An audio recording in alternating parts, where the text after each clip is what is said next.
because I know you were down in Tucson earlier in the year, opening your store. Did you get any good Southwestern food down there in Tucson? Yes, not this trip, but I have. Okay. And really what I love doing there is because they're, I don't know, 50 miles from the Mexican border, Nogales. Right. My buddy Yeah. Alejandro, the thing we've been doing the last, I don't know, 4 or 5 years is we'll just take a day trip down to Nogales Yeah. because it's like whatever, an hour.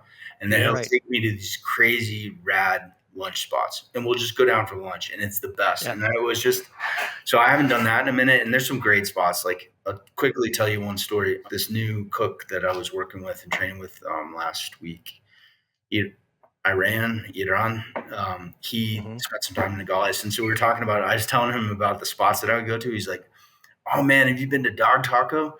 I was like, fuck yeah, I've been to Dog Taco. And that was only it's just a dude with a fucking hot box on a corner. Dude, and they just put like their fucking like fucking char in the bottom of this box and he'll like has a box of tacos and he sells out. And he's like been there for like 8 or this family or whatever for like 80 years. Damn. And it's just a guy in a box. He's like, you've been to Dog Taco? And I was like, oh yeah. I've been to Dog Taco. I felt so proud of myself. I'm like, super OG shit. And there's other place in a cave. It's so much fun, man.